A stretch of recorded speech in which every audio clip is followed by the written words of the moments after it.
Bienvenido a su programa Hablemos de Salud. Yo soy la doctora Jessica Álvarez y hoy contamos con la presencia de la doctora Pamela Cabreras. En breve conversaremos con ella.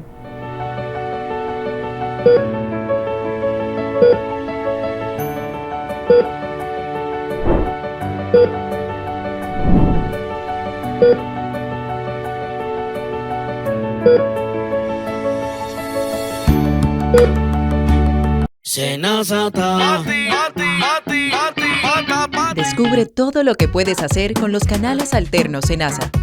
Si ingresas a la app Senasa en la opción Servicios, Solicitud, puedes realizar tus preautorizaciones médicas desde cualquier lugar.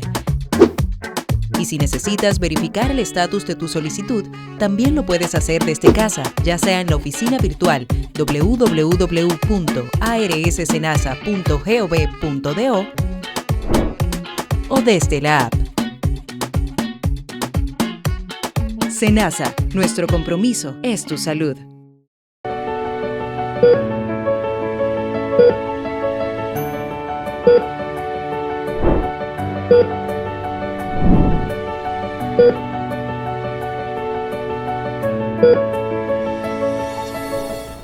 Como dije anteriormente, hoy contamos con la presencia de la doctora Pamela Cabreras. Doctora, un placer tenerla en nuestro programa. Muchas gracias, Jessica, por la invitación a hablar de salud. Doctora, siempre que viene una persona por primera vez, queremos conocer a la persona detrás de la bata blanca.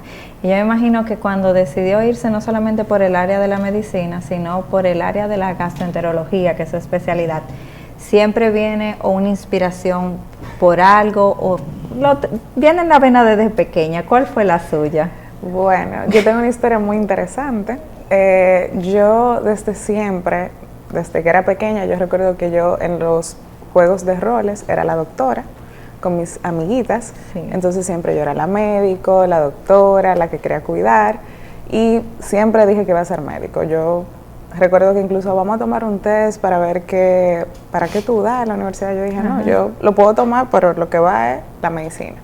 Así lo hice y ya para la especialidad, pues yo siempre dije que iba a ser dermatóloga hasta el final. Llegó un momento en el cual yo sentí una necesidad como de explorar otras opciones.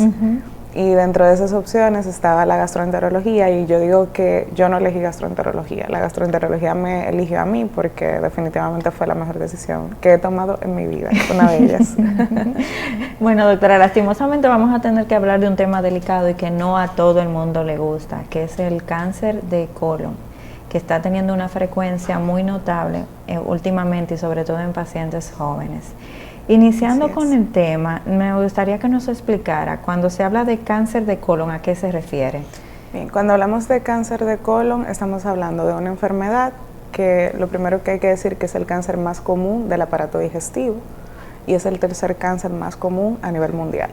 O sea que suele ser Tiene muy una posición frecuente importante esta enfermedad. Sí. Y lo que hay es una afectación de la mucosa de lo que es el colon. Cuando hablamos de colon, incluye todo lo que es el colon sigmoide, el transverso, el ciego y también la parte del recto, por eso es cáncer colorectal. Sí. Entonces cuando hay una afectación de la mucosa, donde hay un descontrol desmedido en crecimiento y en cambio mucoso, pues entonces se genera una lesión que va a ser, pues en este caso, cancerígena y a eso es que se le llama cáncer colorectal. Entiendo. ¿Hay factores de riesgo, quizás genéticos, que predispongan a una persona a sufrir cáncer de colon o cualquier persona lo puede sufrir? Sí, claro. Yo de hecho le digo a mis pacientes, uno viene con una mochila, que esa es la mochilita con la que nacemos, que son factores que no podemos modificar, que es la edad, el sexo, que en este caso es más frecuente en hombres, también la hereditario, si hay una familiar o hay familias pues que han sufrido de cáncer, pues ya tenemos una predisposición mayor de tenerlo, la genética, porque hay genes que se mutan y pueden entonces generar cáncer. También otro factor puede ser de los que ya viene con nosotros es la etnia, o sea que las personas de raza negra es más común. Eso es lo que ya tenemos, lamentablemente esa mochilita la venimos cargando y contamos con esos factores que no se modifican, pero también tenemos factores que sí son modificables, que es la alimentación, el sedentarismo, el consumo de alcohol, el tabaquismo, entre otros. Entonces yo le digo a mis pacientes, tú eres que sabe qué tan cargado tú quieres llevar tu mochila. Ya viene cargadita con cosas que genéticamente y como Dios nos hizo, pues venimos con esas características, pero uno es que sabe si quiere poner la mochila más pesada o si queremos llevarla más liviana. Entiendo, doctora, pero entonces en estos factores de riesgo nosotros deberíamos estar entrando porque hay mucho tabaquismo y hay mucho consumo de alcohol en la población dominicana. Sobre todo en jóvenes. Sí. Entonces ahí es donde viene que se está viendo una incidencia mayor en lo que es personas jóvenes, porque anteriormente esto era una enfermedad solamente de adultos mayores o envejecientes. Ese era el rango de edad y también era un factor de riesgo, la edad adulta o mayor. Entonces ahora, por el tema del consumo excesivo de alcohol, el cigarrillo, los famosos vape. Le iba a preguntar esto porque siempre hago el hincapié del vape porque me dicen que el vape no es cigarrillo. Generalmente se lo ponen a las personas que lo están dejando, pero tiene el mismo concentración de nicotina que cualquier cigarrillo.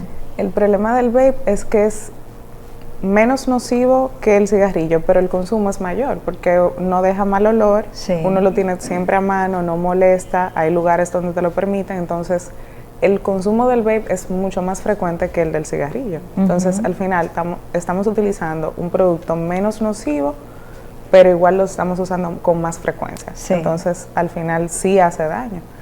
Entonces, por eso vemos jóvenes que en este tiempo pues se está viendo con más frecuencia esta enfermedad. Cuando se habla de jóvenes que se están viendo con la enfermedad con más frecuencia, más o menos ¿cuál es el rango de edad que estamos manejando? Antes, nosotros teníamos, hace 1 año, 2 años atrás, salió la última guía de cáncer colorectal americana, donde se hizo un cambio. Anteriormente se empezaba el cribaje o la pesquisa o la prevención de cáncer de colon a partir de los 50 años. Luego se hizo un chequeo de esta guía nuevamente. Por esto mismo estamos viendo que cada vez habían personas menores de 50 que padecían la enfermedad y se estaban quedando sin su chequeo preventivo. Entonces lo bajaron a 45 años. Pero se habla de que este año 18,000 adultos jóvenes, que quiere decir entre 24 36 años, van a recibir el diagnóstico de cáncer colorectal en Estados Unidos. O sea que es bastante alto, elevado para como era anteriormente. Sí. Doctora, ¿y pacientes que vengan con situaciones, por ejemplo, de estreñimiento durante temporadas prolongadas o durante toda su vida y que vengan con estos temas estomacales, pueden tener una predisposición para el cáncer de colon? El estreñimiento como tal no tiene una predisposición como para el cáncer de colon, pero sí pueden existir personas que tengan cambio en el patrón evacuatorio, que ahí sí debe de llamarnos la atención. Si somos estreñidos y empezamos a tener diarrea o viceversa, tenemos un patrón evacuatorio normal y empezamos a tener estreñimiento, pues es nuestro cuerpo diciendo algo pasa, vamos a poner atención. Como siempre les digo a mis pacientes, es importantísimo aprender a escuchar nuestro cuerpo. No es normal tener estreñimiento, no es normal tener un día diarrea, otro día estreñimiento. Entonces, si uno no hace el hábito de entender qué está pasando en mi cuerpo o de pensar, mira, hay algo que no está normal, que no es lo regular, entonces no vamos a ir al médico, que es otra cosa de la que se habla ahora en esta enfermedad en jóvenes, que cuando hacemos el diagnóstico también ya está muy avanzado, porque el paciente joven generalmente dice, no, eso no es nada, o déjame yo esperar, o eso es que me comí algo que me cayó mal. Entonces tardan más en llegar a la consulta. Entonces cuando hacemos el diagnóstico pues está muy avanzada la enfermedad. ¿Este tipo de cáncer tiene sintomatologías iniciales que pudieran ser una alerta para los pacientes? Hay casos donde no existe ninguna sintomatología y se puede generar el cáncer, pero sí existen datos clínicos y en el examen físico del paciente que podemos tener en cuenta para poder pensar, bueno, hay algo que no está bien, debemos de acudir al gastroenterólogo en este caso. Tenemos el cambio en patrón evacuatorio, como decimos, un día diarrea, un día estreñimiento, eso es algo que no es normal. Las heces acintadas, que son unas heces que suelen ser como aplanaditas, eso tiene que llamar la atención. Si hay sangrado constante al evacuar, también debe llamarnos la atención. La pérdida de peso no intencionada, porque si estoy haciendo dieta para perder peso es una cosa, pero si no estoy haciendo dieta y empiezo a perder peso, espérate, aquí está pasando algo. Entonces hay que tenerlo en cuenta. Y la anemia también crónica, pacientes que tienen anemia y no sabemos de dónde, hay que investigar. Sí. ¿Y tiene algún tipo de sintomatología, que sea algún dolor o quizás inflamación? ¿Esto se presenta también? Sí, está asociado también a dolor abdominal. Pacientes que tienen cáncer colorectal pueden presentar dolor abdominal. Y hay un estudio muy interesante que dice que los pacientes que luego de tomar alcohol presentan diarrea tienden a tener mayor predisposición a tener cáncer de colon. Y lo hago el llamado porque conozco muchas personas alrededor mío que yo me tomo un vino y entonces siempre que tomo como que me da diarrea. Entonces es algo de tener en cuenta porque fue un estudio que publicaron recientemente. Doctor, y en el caso de los pacientes que tienen hemorroides, que sabemos que sangran a veces cuando van al baño, ¿cómo pueden tener alerta de que puede ser algo del colon y no esta situación la que le esté produciendo el sangrado? Bien, las hemorroides son dilataciones venosas que se dan en la región anal, que suelen ser benignas, o sea, aquí no hay malignidad y tienden a sangrar cuando se llenan mucho, se dilatan, pueden tener un sangrado. Hay diferentes tipos de sangrado digestivo. En el caso de las hemorroides, tiene un sangrado típico, que es que el paciente te va a decir, bueno, yo fui al baño y en la taza del inodoro yo vi sangre roja rutilante, o lo vi en el papel. Entonces ahí uno dice, bueno, puede ser esto. Y es un paciente que generalmente te va a decir, bueno, yo sufro de estreñimiento, o si cuando evacúo hago mucho esfuerzo, duro mucho tiempo sentado en el inodoro, entonces por eso se generan las hemorroides. Como yo siempre digo, el arma de reglamento de un médico es la historia clínica, porque ahí es donde uno recopila toda la información y uno va individualizando cada paciente. Bueno, es un paciente joven, no ha perdido peso, tiene estreñimiento, me dice que cuando se baña pues se siente una bolita en el ano, no voy a pensar de primera instancia que es un cáncer de colon, debo pensar que el sangrado es por un hemorroide. Entonces uno va individualizando y entonces pasamos a hacer lo que es el seguimiento diagnóstico del paciente. En ese caso, de todas formas puede pasar casos de que el paciente tenga hemorroide y también tenga un cáncer de colon, o sea que hay que investigarlo todo. Para eso están los métodos diagnósticos. Entiendo. ¿Y los métodos diagnósticos cuáles serían, doctora? Porque siempre creemos, bueno, en todo, que tienen que internarme, que tienen que anestesiarme, que tienen que hacerme muchos procedimientos que no nos gustan. Muchas de las personas que no van a hacerse la colonoscopia es precisamente porque tienen que pasar por ese proceso. Que le da miedo. Sí, le da miedo, sobre todo yo pienso que no es tanto al proceso, yo pienso que le tienen más miedo a la anestesia que otra cosa. Porque no conocen y no están sensibilizados con el tema o no le explican bien. Yo en mi consulta trato de ser muy exquisita a la hora de explicarle a un paciente lo que vamos a hacer con él, porque eso le va haciendo perder el miedo. Pero empezamos desde lo más sencillo a lo más complejo. Lo primero que hacemos para un diagnóstico de una enfermedad, en este caso el cáncer colorectal, es un examen físico junto con la historia clínica. Dentro del examen físico, pues obviamente hacemos lo que es el tacto rectal, que ayuda mucho al médico a identificar si a nivel de recto existe alguna lesión. Ya luego pasaríamos a lo que son los exámenes de laboratorios, a ver de forma humoral cómo está ese paciente, cómo está el hemograma, su hemoglobina, si los blancos están altos, bajitos, pues ahí también nos va hablando e indicando, bueno, vamos bien por esta parte, todo lo que es el follow-up de laboratorios de un paciente que sea necesario. No podemos apoyar de los estudios de imágenes previo a la colonoscopía y a la endoscopía. Puede ser una sonografía abdominal, puede ser una tomografía abdominal, una resonancia, depende de lo que el médico considere en ese momento para ese paciente. Pero el método oro para hacer el diagnóstico de cáncer colorectal y la prevención es la colonoscopía, que es introducir una cámara por la región anal y explorar todo el colon. ¿Por qué? Porque aparte de diagnóstico, puede ser terapéutica.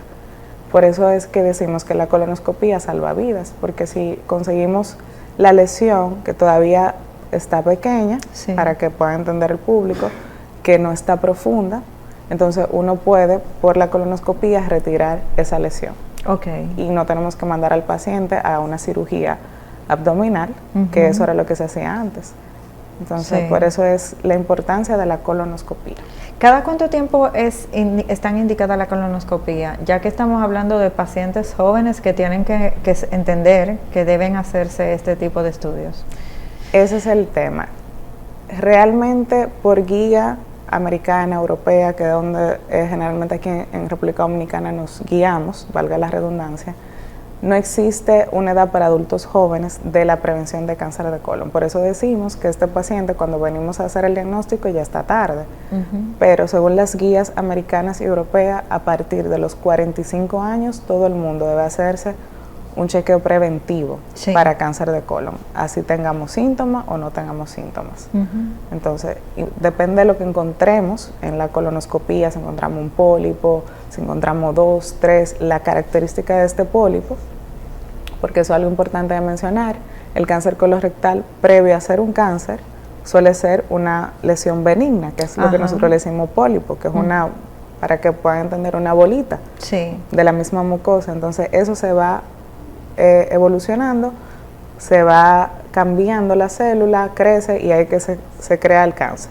Entonces, si encontramos el pólipo y lo quitamos a tiempo, pues no pasó nada. Entonces, depende de cuántos pólipos, el tipo de célula que tenía ese pólipo, pues entonces nosotros le decimos, Jessica, tienes que venir en 2 años, 3 años, 5 años, y si no encontramos nada, se dice que cada 10 años se debe de repetir la colonoscopia preventiva. Sí, en el caso de los pacientes que son más jóvenes, que estamos hablando de la población ya de 20 y tanto, 30 y tanto, que pudieran tener una predisposición al cáncer de colon, ¿cuáles serían como esas características que usted entiende individuales que debería tener, o sea, o que tienen los pacientes que generalmente sufren de cáncer de colon? Me refiero a, ¿qué sería una alerta? Aparte de los hábitos, pero sí es como en los síntomas que se pueden encontrar. Los síntomas que mencionamos antes, podemos repetir si vemos sangrado, cambios de hábitos, heces acintadas, dolor abdominal recurrente, distensión abdominal, cualquier cosa que físicamente no esté bien. Y también tener en cuenta que si tenemos personas familiares de primera línea que han tenido cáncer de colon, pues el chequeo preventivo de ese paciente debe empezar antes de los 45 años. Entonces esas son cositas que tenemos que tener pendientes. O sea que es muy importante siempre saber si en la familia alguien ha tenido cáncer colorectal, papá, mamá, abuelo, abuela, tía, tío, porque entonces eso nos puede dar a nosotros también una orientación de cuándo sugerirle este estudio a un paciente. Sí, doctora, y en el caso de las mujeres que nos inflamamos porque tenemos el periodo, tenemos esos procesos, esos temas de dolor, a veces incluso el ir al baño cambia por el mismo periodo o lo podemos confundir con cualquier dolor. ¿Cómo pudiéramos tener esa alertita de que no es nuestra condición hormonal, sino que pudiéramos estar en este tipo de situación de riesgo? En caso de las mujeres, saber que a partir de los 45 años sí o sí deben de ir a mi consulta. Eso es lo primero. Y si son más jóvenes, pues ver la parte hereditaria, genética familiar, si ha habido personas que han tenido cáncer, no solamente de colon, si ha habido cáncer de mama, si hay cáncer de pulmón, si mira, yo tengo 3 tías que tuvieron cáncer de mama, pues tú tienes una mayor predisposición. Entonces, si tú estás sintiendo inflamación, si vemos que ginecológicamente te dicen, bueno, como que normal, pero no, siempre es bueno apoyarse de otras especialidades para ver si hay algo.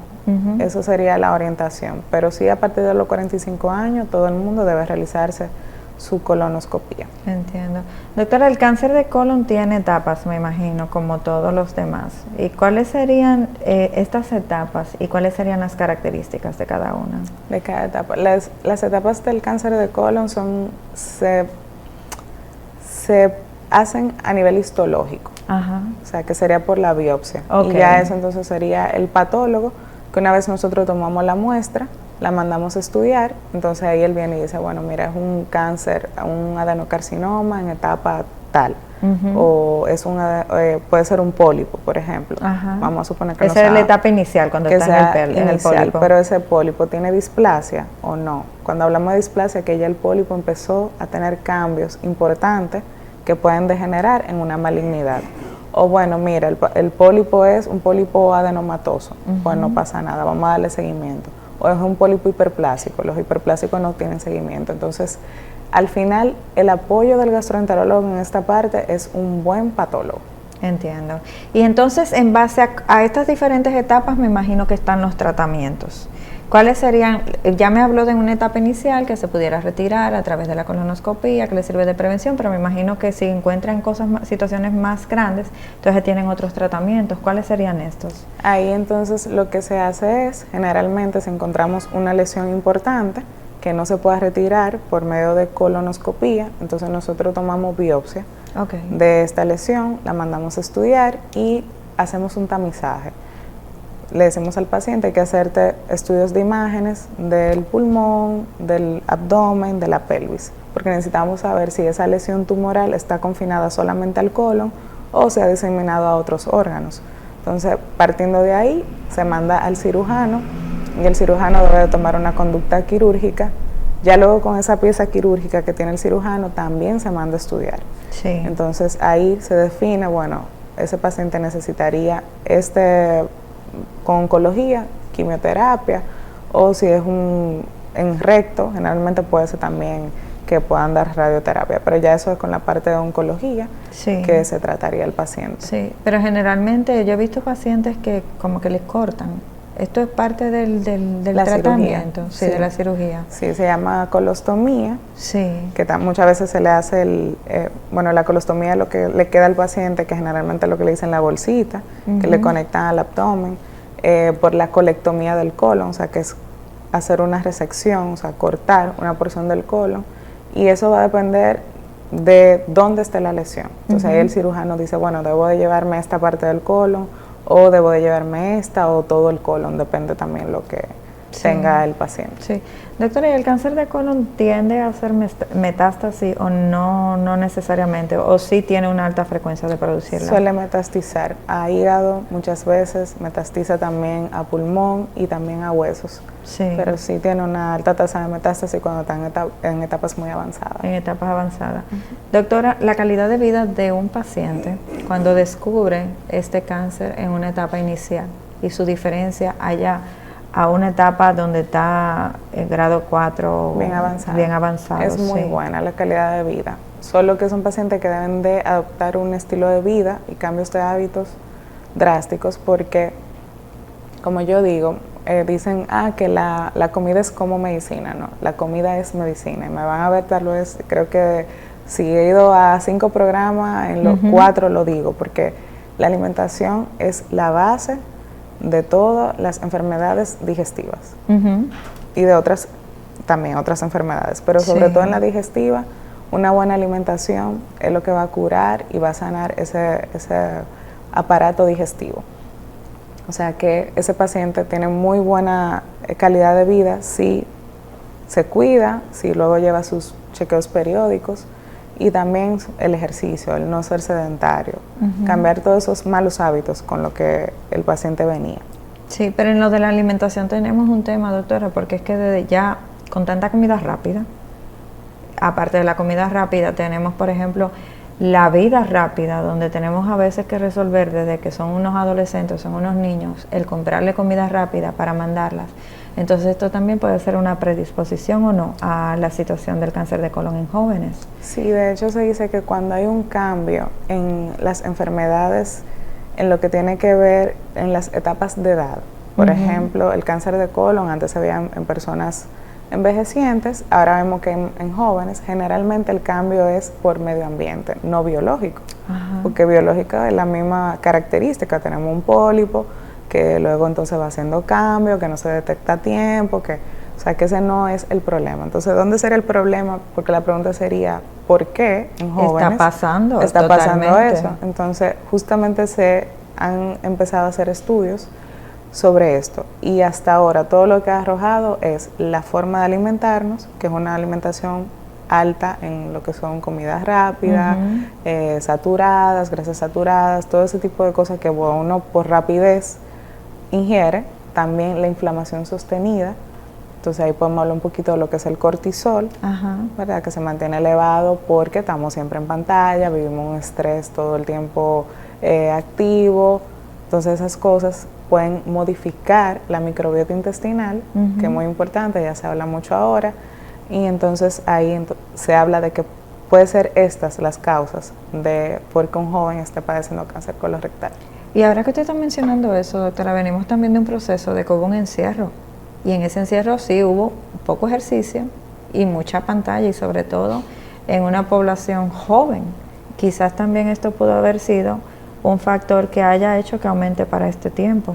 Entiendo que puede ser que se planteen algunos estudios, sí, y no es descabellado pensarlo, porque realmente después de la pandemia se han generado muchas enfermedades que no teníamos anteriormente. Hay muchos pacientes jóvenes muriendo de infartos, muchos pacientes jóvenes teniendo enfermedades que generalmente no se tenían en esa edad. Sí. O sea que claro que sí, eso es algo a pensar y pues a tener en cuenta. Sí. Doctora, en la calidad de vida de un paciente ya que está en un estadio avanzado del cáncer, ¿cuáles son las posibilidades de vida? Porque generalmente cuando hablamos de cáncer pensamos que vamos a morir. Muy pocas personas piensan que se va a salvar ya cuando están en este estadio. Pero ¿cuáles serían las posibilidades en un paciente con este tipo? Cuando hay un paciente que tiene cáncer de colon, que ya tiene metástasis a otros órganos, generalmente ya lo que le toca son cuidados paliativos. Porque vamos a operar un colon, pero ya tenemos implantes de células cancerígenas en otros órganos, entonces es un poquito más cuesta arriba. Generalmente los oncólogos junto con el cirujano, porque el trabajo del gastroenterólogo llega hasta el diagnóstico, o si vamos a hacer una terapéutica porque nos permite el tamaño de la lesión o el lugar, porque también nosotros ahora contamos con un estudio que se llama ecoendoscopía, que es como si fuera una sonografía, pero endoscópica. Entonces muchas veces si la lesión está en sigmoide recto, o sea en la parte principal del colon, con este equipo uno puede ver hasta dónde invadió el cáncer, y uno puede retirarlo por la colonoscopía, por terapéutica.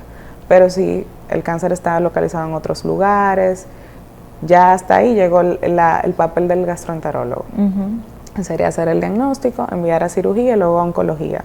Ya cirugía y oncología pues determinarían cuál sería el mejor tratamiento para este paciente. O sea que esa pregunta, hasta donde nosotros podemos responder como gastroenterólogo, es si hay una etapa 4, que es donde ya hay metástasis a otros órganos, generalmente es cuidado paliativo. Pero la medicina ha avanzado mucho, entonces habría que ver si en oncología tienen tal vez algunas otras opciones que se le pueda proveer al paciente. Sí, que un paciente que ha tenido cáncer de colon que ya pasó la etapa, o sea, ya pasó el riesgo, se trató a tiempo, todo lo demás, ¿pudiera volver a tenerlo? ¿Se lo pudiera volver a presentar? Sí, puede ser recidiva de la enfermedad, por eso ese paciente tiene que llevar un chequeo periódico. Depende de lo que se vea en ese momento, la lesión, el tipo de cáncer, porque hay diferentes tipos de cáncer de colon. El más frecuente es el adenocarcinoma, que es el más frecuente, pero hay otros tipos, ya eso entra un poquito muy en teoría, pero bueno, todo va a depender del tipo del cáncer. Entonces llevaría un chequeo pues anual, o cada 6 meses, o cada 3 meses, o si fue un pólipo que tenía displasia de alto grado, de bajo grado, pues entonces lleva un seguimiento un poquito más pegadito, no se esperaría a los 10 años. Entonces todo es individualizar al paciente. Sí, pero el tipo se refiere a que es un cáncer que se puede presentar en diferentes áreas del colon, o por la sintomatología, que varía. Cuando hablamos de tipo de cáncer, el tipo de célula que se presente. Depende de la célula que esté mutada, por decirlo así, o sea, esa lesión la vemos, una lesión desde que uno entra ya por la experiencia, uno dice, bueno, eso es algo que no es bueno, porque uno ve la característica, lobulada, los bordes irregulares, puede estar necrosada, entonces ahí uno dice, bueno, mira, es algo que eso no se ve bien. Bueno, vemos un pólipo, tiene un poco de cambio, vamos a quitar este pólipo, puede que sea benigno, puede que tenga alguna alteración mucosa. Entonces ahí uno va individualizando al paciente, y según lo que uno encuentre en la biopsia, por eso que digo que un patólogo siempre va a ser el mejor amigo del gastroenterólogo, entonces ahí uno sabe qué hacer con el paciente, cada qué tiempo citarlo, cada qué tiempo hacerle la colonoscopia de seguimiento. Sí. Doctora, lastimosamente debemos irnos a la pausa, no sin antes dejarla con una pregunta para después, y es, ¿qué tan peligrosa es la automedicación en una etapa inicial de un cáncer de colon en un paciente que no va a la consulta? Perfecto. En breve regresamos con su programa Hablemos de Salud.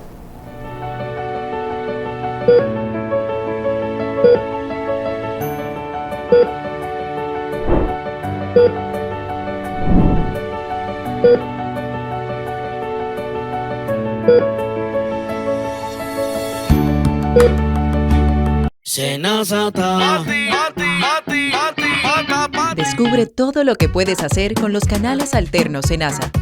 Si ingresas a la app Senasa en la opción Servicios, Solicitud, puedes realizar tus preautorizaciones médicas desde cualquier lugar. Y si necesitas verificar el estatus de tu solicitud, también lo puedes hacer desde casa, ya sea en la oficina virtual www.arssenasa.gov.do o desde la app. Senasa, nuestro compromiso es tu salud.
Regresamos nuevamente a su programa Hablemos de Salud con la doctora Pamela Cabrera. Doctora, nos quedamos en la pregunta de qué pasa con estos pacientes.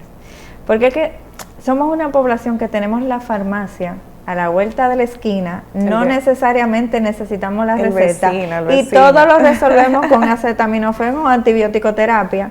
Y simple y llanamente en una etapa inicial podemos descuidarnos con un cáncer de colon, más si se está presentando en jóvenes. ¿Qué tanto daño pudiera hacerle a esa persona que no va a la consulta?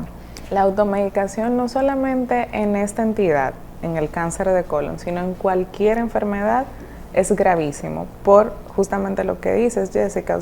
Yo me siento mal, pero déjame yo tomarme el antiparasitario, tengo diarrea, pero entonces eso fue que me comí algo o tengo parásito y entonces mi abuela me dice que me tome este medicamento. Sí. Entonces me paso en ese tiempo medicándome, prolongando mi situación y no llego tal vez en el momento adecuado a la consulta por prolongar y por automedicarme. Entonces es sumamente delicado esa parte de la automedicación, no solamente en el cáncer de colon, sino en cualquier enfermedad. Es importantísimo eso también de hacerse eco, de tratar los dominicanos y las dominicanas, sí, de ir rompiendo con esta práctica, porque es más común de lo que piensas. Yo en mi consulta llegan pacientes jóvenes y yo digo, se siente bien mal, porque un joven generalmente ya ha hecho de todo primero antes de llegar a la consulta. Sí. Entonces trato por medio de las redes, en estos espacios, puede hacer eco de eso. Si sientes algo, aprende a escuchar tu cuerpo y ve a la consulta, ve a un especialista, a alguien que te pueda orientar de una manera adecuada, porque también las redes sociales son muy buenas, pero sí, son un arma de doble filo. También hay mucha información y desinformación que no es válida en las redes sociales, y entonces de ahí vamos aprendiendo y bueno, yo vi eso y vi que a una gente le pasó tal cosa, déjame yo tomarme esto o pedir esto en Amazon, y también me pasa mucho, o sea que... Y que cualquier persona le dice, bebete tal cosa, y simple y llanamente la piden y la consumen sin saber. Sin saber, porque puede ser que esa persona le funcionó, pero esa persona, como he dicho desde el principio, el paciente hay que individualizarlo. Jessica no es igual que yo, tu patrón evacuatorio no es igual al mío, sí, tu niñez, como tú viviste tu niñez, tus enfermedades de la niñez no son iguales que las mías, entonces todas esas cosas hay que tenerla en cuenta. Lo que me funcione a mí probablemente no le funcione a Jessica, sí, y viceversa. Sí, incluso yo estuve leyendo de algunos medicamentos que, aunque te ayudan a reestructurar células, también te ayudan a la proliferación de las células dañinas. Entonces esas son cosas que las personas como que no lo piensan a la hora de consumir. Y sobre todo el consumo indiscriminado y no indicado por un especialista de los antibióticos. Ahora mismo está causando mucha disbiosis de la microbiota intestinal, que muchas enfermedades que estamos viendo ahora digestivas se están asociando Pues a la disbiosis, cuando hablamos de disbiosis, es que hay un desbalance en las bacterias buenas, porque realmente son bacterias, levaduras y hongos que son buenas para nosotros, que nos cuidan, que tienen su función. Pero al estar medicándonos con antibióticos, el mismo omeprazol, que lo menciono con nombre. Personas, no, de verdad, hay personas que lo consumen porque sí, porque pueden y porque se lo merecen. Lo menciono con nombre, pero son inhibidores de bomba de protones, hay muchos tipos, y los pacientes se lo toman y lamentablemente son medicamentos que están de venta libre. O sea, voy a una farmacia, lo pido de boca y me lo venden. Totalmente. Pero son medicamentos con que la gente cree, no es un antiácido, no es un antiácido, es una droga que debe ser regulada y que debe ser indicada por un especialista, porque tiene sus consecuencias también. Sí. Doctora, en su experiencia ahora mismo en la consulta, ¿cuál está siendo el cáncer de colon de los que mencionó anteriormente, el más frecuente? El cáncer más frecuente de colon siempre va a ser el adenocarcinoma. Cada vez que yo he tenido, lamentablemente, casos, y bueno, me considero todavía un especialista joven, porque apenas tengo 2 años y tanto en el país que llegué. Sí. Y la cantidad de cáncer de colon que yo he diagnosticado en 2 años, para mí es alarmante, tanto en personas envejecientes como en personas jóvenes. O sea que es importante, pero el más frecuente siempre va a ser el adenocarcinoma. Los demás cánceres son muy infrecuentes, pero sí el más frecuente siempre va a ser adenocarcinoma. ¿Y la persona más joven que le ha tocado lastimosamente, doctora? ¿En qué edad se ha manejado? Porque me imagino que eso tuvo que haber sido chocante para usted. Sí, fue una paciente joven. Vamos a hablar un poquito de esa paciente, 35 años. Ella dice que en su familia no había antecedentes de cáncer de colon. Ella fue a la emergencia porque tenía mucho dolor abdominal, pensaron que era una apendicitis, se le palpaba una masa en el abdomen.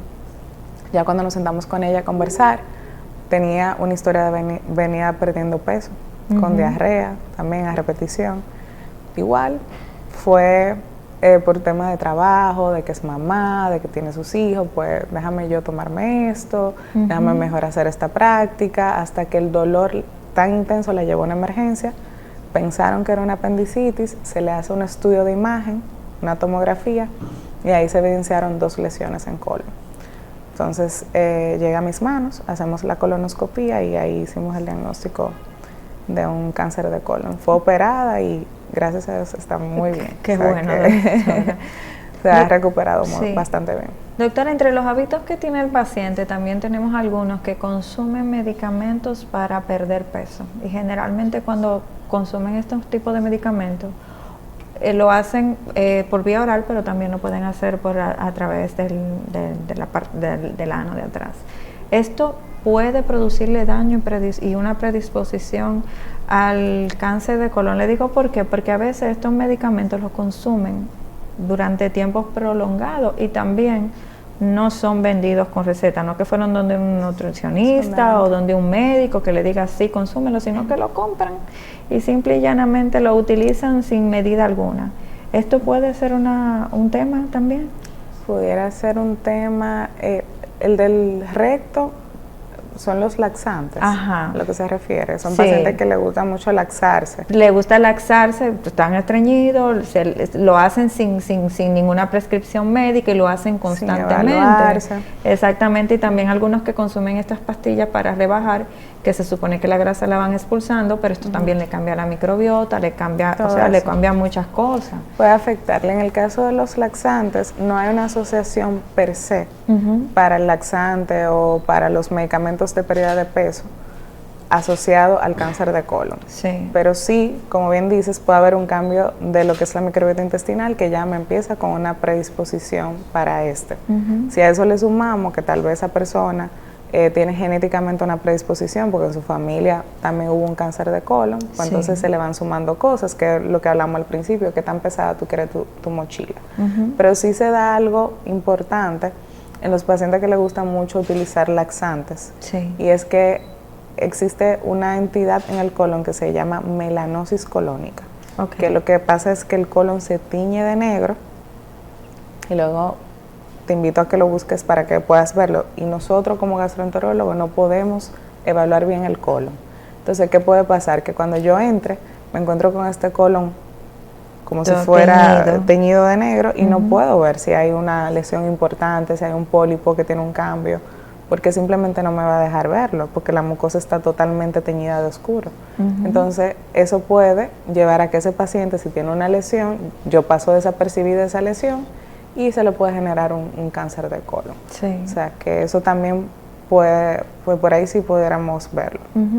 Doctora, pero la célula del cáncer de colon, la célula en sí, ¿qué es lo que le hace al cuerpo? O sea, ¿qué es lo que se modifica que causa ese comportamiento tan letal?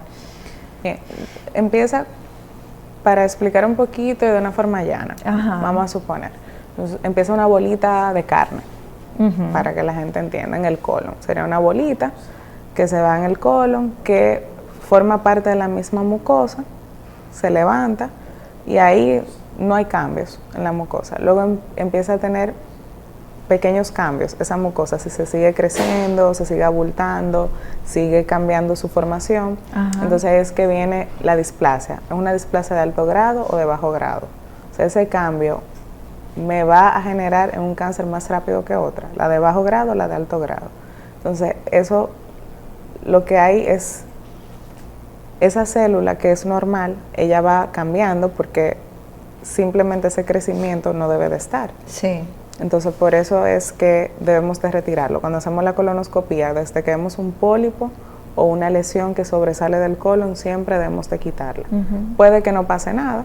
Se dice que se puede tardar hasta 10 años en hacer un cáncer, el pólipo, pero puede que sí cambie rápido esa célula y degenere en cáncer más rápido que otro. Por eso siempre que se hace una colonoscopía, algo también sumamente importante es la preparación del paciente, porque ese colon debe estar bastante limpio para uno poder visualizar lo que hay y poder quitar todo lo que uno vea que no forma parte de la mucosa normal del colon. Cuando habla de la preparación del paciente, ¿a qué se refiere? Porque aquí es que vienen los miedos. Vamos a hablar de lo que da miedo de la colonoscopía. Lo que da miedo. Yo creo que la anestesia es lo que más a la gente le preocupa. Sí. Entonces, ¿qué es la colonoscopía? Es un estudio de imagen que nosotros utilizamos, donde se utiliza un tubo largo que tiene una cámara en su punta y por medio de una televisión nosotros vamos a poder ver todo lo que es el trayecto del colon. Y también podemos tomar medidas, conductas terapéuticas como quitar pólipos, parar sangrados, entre otras cosas. Entonces, previo a esto, el paciente tiene que llevar una preparación. Cuando hablamos de una preparación es saber que su sangre a nivel de hemoglobina está bien, que su coagulación está bien. También debe verse con un cardiólogo que nos diga, mira, si ese paciente está apto para este procedimiento, con un neumólogo, o si el paciente tiene cualquier otras condiciones de endocrinología, neurología, también debe verlo ese especialista para que nos diga que el paciente está bien y poder llevar a ese paciente a un procedimiento de forma segura. O sea que, como dicen por ahí los dominicanos, eso no es a lo loco. Nosotros vamos a tomar las medidas de cuidar a ese paciente lo más que podamos. Luego entonces, la anestesiólogo se encarga de evaluarlo también, ver que el paciente esté apto para llevar la anestesia de ese procedimiento, que generalmente es una sedación profunda por las venas. Es una anestesia general, no es nada... ¿Cuánto tiempo dura más o menos el paciente anestesiado? Porque aquí es que vienen los miedos. Ahí es que vienen los miedos, de que yo soy una. Y yo a veces pienso que el paciente tiene más miedo a lo que pueda decir a través de la anestesia que la propia anestesia. Yo tengo mucho cuento de pacientes me dicen, doctora, déjame el teléfono aquí adentro y no me pasa la esposa hasta que no me pase la anestesia. No, pero realmente todo va a depender. Un procedimiento puede durar 20 minutos, con una buena exploración, pero todo depende de lo que encontremos en el trayecto. Dicen que lo que vuelve humilde a un gastroenterólogo es una colonoscopía, porque uno no sabe con qué colon se va a encontrar. Totalmente. O sea, que eso es... Muchas veces encontramos personas que tienen el colon fijo, que para nosotros llegar a la final de la colonoscopía se tardan más. Hay colonoscopías difíciles, o sea que lo promedio es 20 minutos, pero realmente uno no sabe con qué se va a encontrar. Yo en la residencia yo decía, bueno, yo cuando empecé a hacer colonoscopia, yo me río porque le hago el cuento a todo el mundo. Yo veía a los pacientes y decía, si son flaquitas, yo no quiero, ¿sabes? Esas flacas tienen el colon muy largo. Yo buscaba a mi paciente, yo lo quiero un hombre, ese no está tan flaquito, bueno, es el que yo voy a hacer. Entonces, uno juega mucho con eso porque realmente hay muchos tipos de colon, influye mucho en las cirugías abdominales, que muchas veces fijan el colon, entonces es un poquito más difícil de llegar, pero 20 minutos es lo que el paciente generalmente se lleva para este procedimiento, y la anestesia dura algunos 30 minutos para el paciente estar totalmente despierto ya en sus capacidades normales. Sí. Cuando habla de las cirugías abdominales, ¿se refiere a las estéticas o no necesariamente? Estéticas, cesáreas, apendicectomía, cualquier cirugía que toque el abdomen va creando bridas, adherencia y puede fijar el colon. Entonces, a veces se complica un poquito esas. Doctora, ahora que usted está hablando de la posición del colon, también hay pacientes como que no tienen el colon en la posición correcta, sino que lo tienen en otro tipo de posición. ¿Qué tanto complica esto la colonoscopía? También se le dice colon redundante y también suele ser un poco más difícil en estos pacientes hacer la colonoscopía, pero la experiencia con el tiempo uno hace tanta colonoscopía que uno lo difícil lo hace fácil, pero igual, como digo, la colonoscopía lo que vuelve humilde a un gastroenterólogo. Uno nunca sabe, puede ser el gastroenterólogo más experimentado y puede llegar un día que le toca un colon que se la pone difícil. Sí.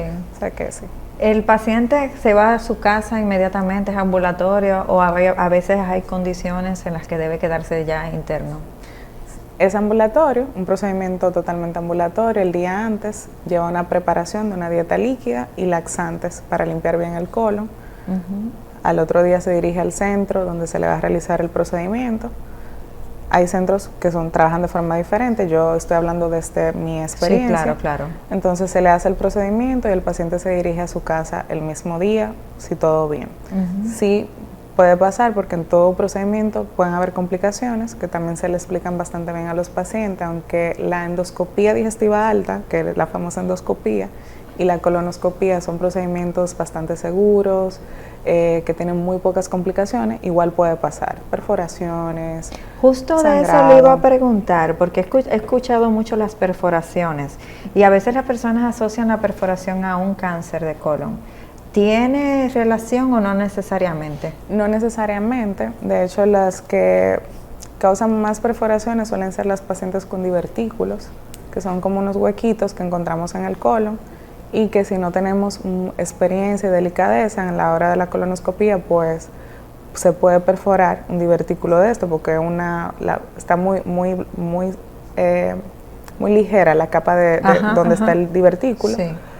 Pero en los cánceres de colon, el paciente puede estar perforado por un cáncer sin nosotros tener que causar esa perforación, pero también si tomamos biopsia, cualquier movimiento, o si vamos a quitar un pólipo, pues también se puede perforar el paciente. Sí. Son cosas que no suelen pasar porque no es común, uno toma todas las medidas que se necesitan para eso, pero puede ser parte de. Doctora, ¿y qué es lo que causa una perforación del colon a la persona? ¿Qué le puede causar? Sí, ¿qué le puede causar? Bueno, ahora mismo está tan adelantada la gastroenterología que si pasa, por ejemplo, uno quita un pólipo y uno entiende que se le fue un poquito más allá de donde uno debía, de la capa donde uno debe de quitarla, ya hay muchísimos métodos donde uno puede cerrar esa pequeña perforación y no pasa nada. Con el clips, hay muchas formas. O sea, que hay forma de resolverlo de manera inmediata. En el momento, exactamente. Si no, entonces el paciente sí puede empezar a presentar un poquito de dolor, el abdomen se le pone duro, que nosotros le decimos abdomen en tabla, y pudiera, si no revierte solo, pudiera entonces el paciente tener que llevar cirugía para poder cerrar ese huequito que se le abrió. Sí. Desde su experiencia clínica, doctora, y cuando usted llegó ya que comenzó a trabajar con estos pacientes, ¿qué usted entiende que falta para el conocimiento del cáncer de colon en el país? Educar más la población, más campañas, o sea, ¿cuáles son las deficiencias que usted entiende que tenemos y de las que debemos empoderarnos? Yo pienso que más campañas. Aprovechando este espacio, el mes de marzo es el mes para concientizar sobre el cáncer colorectal. Vamos a tener una actividad el 29 de marzo en el Parque Las Praderas, justamente para esto. Vamos a hacer un poco de zumba, mover el cuerpo, un poco de ejercicio, para que las personas entiendan que hay hábitos que podemos mejorar para tratar de evitar esto. O sea que están todos invitados, sábado 29 de marzo. Pero concientizar a la población es una de las cosas más importantes. Y sobre todo, no solamente de qué es el cáncer de colon, sino también de que la colonoscopía salva vidas y hay que hacerlo. Porque pienso que muchas de las cosas en el dominicano es el miedo al, no, yo no me quiero hacer una colonoscopia, sobre todo los hombres, yo, hacerme eso. Con usted, doctor, usted no, es que usted es el urologo, imagínese la colonoscopia. Entonces, es un poco complicado, que la gente le pierde el miedo, es un procedimiento necesario, que como vuelvo y digo, salva vidas, porque uno puede encontrar una lesión en etapa inicial y quitarlo, y ahí quedó el evento. Sí. Y aprovechando ya que tiene la pantalla, doctora, si usted tuviera que dejarle un consejo a la población, sobre todo a estos jóvenes que están teniendo este tema desde tan temprana edad, ¿qué usted les diría? Bueno, yo les diría cambios de hábitos, es lo principal, la pirámide, una buena alimentación, una alimentación balanceada, no es que uno un día no se dé un gusto, el tema del alcoholismo, tratar de mejorarlo, el fumar, los vape y sobre todo el ejercicio. Esos son, uno tiene que ver eso como si fuera el medicamento. Como yo le digo a mis pacientes en la consulta, yo te estoy medicando ejercicio, yo te estoy medicando comida, yo te estoy medicando hidratación. Y también sobre todo, algo importantísimo en este tiempo, el descanso. También es muy importante sí, porque las horas de sueño ya no se están respetando. Cuando se refiere a la parte de ejercitarse, ¿cuántos días de la semana o qué tanto tiempo usted les recomienda que se ejercite una persona? Lo ideal sería todos los días, mínimo 30 minutos al día, cardiovascular o ejercicio de pesas, pero hay estudios que hablan de que 30 minutos 3 veces a la semana, eso lo digo para personas que dicen, ay, yo todos los días, yo 30 minutos 3 veces a la semana, eso se te va a ti viendo TikTok. O sea, que irlo creando el hábito. O sea, puedo empezar con 30 minutos 3 veces a la semana e ir aumentando. Pero sí, lo ideal siempre va a ser 1 hora todos los días, ejercicio combinado de cardio y fuerza. En la parte del consumo de agua, ¿qué tanto ayuda, doctora? La hidratación es importantísima para el sistema digestivo porque mejora muchísimo lo que es el sistema inmune, pero también en la parte de digestivo mejora la digestión de los alimentos, mejora el patrón evacuatorio. O sea que la hidratación es también un pilar del sistema digestivo. Yo digo que si tú vas a un médico y no te está preguntando cómo comes, cómo duermes, cómo te ejercitas, si estás tomando agua o no, no funciona. Dice por ahí que ese es como un drug dealer, o sea, una gente que lo que te va a indicar medicamentos. Al final esa no es la idea. Yo digo, yo vengo de una escuela cubana donde promuevo mucho lo que son cambios de hábitos en las medidas higiénico-dietéticas, o sea que eso es lo primordial. Sí, doctora, lastimosamente se nos ha acabado el tiempo, pero tiene las pantallas para dejar sus redes y sus contactos. Claro que sí, me pueden encontrar en todas las redes sociales como dra.pamgastro25. Yo estoy en la Torre Profesional de Corazones Unidos, en el piso 2, también en el Centro PAT Gastromedical en Los Prados y a nivel público en el Hospital de la Policía. O sea que están en muchos sitios, no hay excusa para ningún tipo de población. Para que vayan y se hagan su chequeo.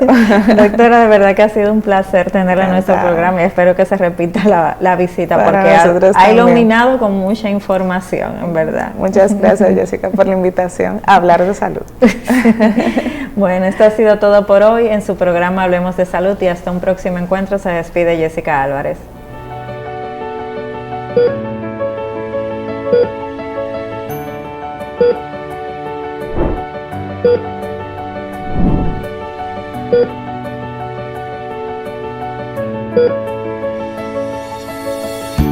Thank you.